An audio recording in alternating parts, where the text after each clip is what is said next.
అత్యంత కృపా కనికరం కలిగిన యేసుక్రీస్తు నామంలో మీ అందరికీ వందనాలండి. ఈరోజు దేవుని వాగ్దానం ధ్యానం చేద్దాం. యెషయా గ్రంథము 41వ అధ్యాయం 15వ వచనం.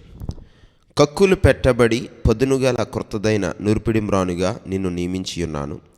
నీవు పర్వతములను నూర్చుదువు, వాటిని పొడి చేయుదువు, కొండలను పొట్టుగలే చేదువు. ఈరోజు దేవుడు ఈ వాగ్దానం ద్వారా మనతో మాట్లాడుతూ ఉన్నాడు.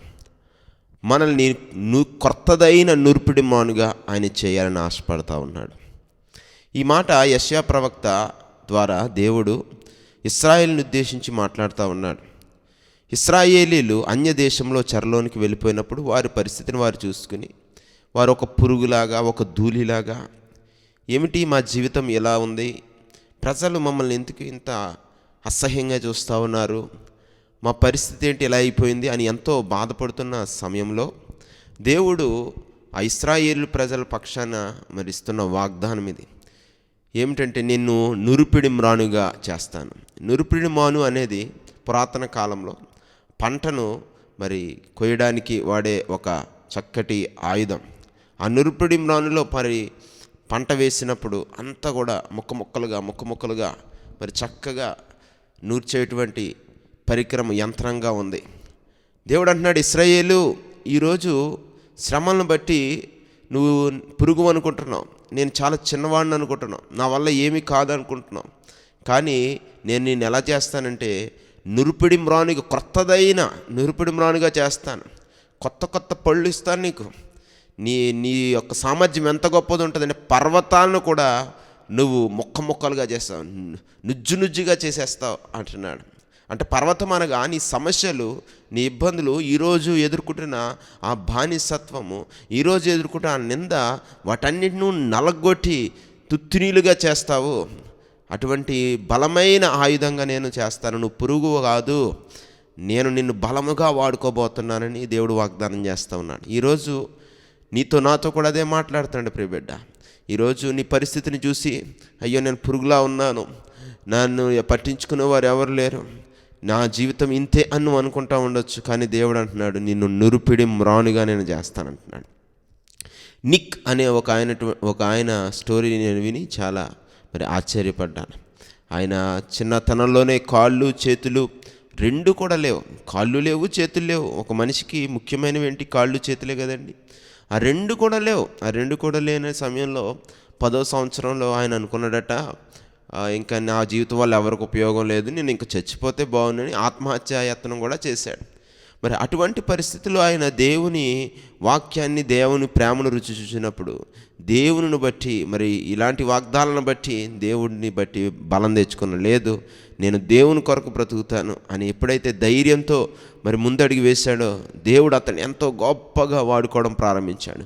కాళ్ళు చేతులు లేకపోయినా ఈ రోజున ఆయనకి ఈత కొట్టడం వచ్చు, ఆయన టైప్ చేస్తాడు, ఏమంటే ఆయన ఎన్నో ఆటలు కూడా ఆడతాడు. ఆయన కాళ్ళు లేవు, చేతులు లేవు. అటువంటి బిడ్డ ఈరోజు నిలబడి ప్రపంచమంతా కూడా అనేక ప్రాంతాలకు తిరిగి మన హైదరాబాద్ కూడా వచ్చి అనేక మందికి స్ఫూర్తిదాయకంగా, కాళ్ళు చేతులు లేను నేనే ఎంత బలంగా వాడబడుతున్నానంటే అన్నీ ఉన్న నిన్ను దేవుడు ఇంకెంత గొప్పగా వాడుకుంటాడని సాక్ష్యం చెప్తా ఉన్నాడు. నిజమే కదా, ఆయనకి కాళ్ళు లేవు, చేతులు లేవు. ఈరోజు మనకు అన్నీ ఉన్నాయి, అన్నీ ఉన్నా ఏదో లేదని బాధ, అయ్యో ఏదో సాధించలేకపోతున్నాను బాధ, నా జీవితం ఏంటి ఎలా ఉంది అనుకునే విచారం, నిక్కి అటువంటి చింతలో ఉన్నప్పుడు దేవుడు తన వాగ్దానం ద్వారా ఆయన బలపరిచాడు. ఈరోజు నిన్ను కూడా దేవుడు బలపరుస్తున్నాడు. నువ్వు పురుగు కాదు, యాకోబు పురుగు వంటి వాడు అనుకుంటున్నాడు. కానీ దేవుడు అన్నాడు, పురుగు కాదు, నిన్ను క్రొత్తదైన నూర్పిడిమ్రానుగా చేస్తాను. ఎలాంటిదంటే పర్వతాలను కూడా, ఏమంటే ఒక పురుగు పర్వతాన్ని ఏం చేయగలదు? ఒక పురుగు పర్వతాన్ని ఏమైనా కదిల్చగలదా? కనీసం పర్వతం మీద ఏమైనా ప్రభావం చూపించగలదా? కానీ అంటున్నాడు, పురుగు వంటి నిన్ను ఆ పర్వతాన్ని, అంటే పర్వతం అంటే నీ ఆర్థిక సమస్యలు అయి ఉండొచ్చు, నీ కుటుంబ సమస్యలు అయి ఉండొచ్చు, ఈరోజు నీ ముందున్న సాతాను సమస్యలు అయి ఉండొచ్చు. అది ఏ సమస్య, పర్వతంలా చూస్తున్న సమస్యను దేవుడు తుత్తునీలుగా చేస్తానని వాగ్దానం చేస్తూ ఉన్నాడు. కనుక పిల్లరా, ఏ స్థితిలో ఉన్నా మీరు భయపడకండి.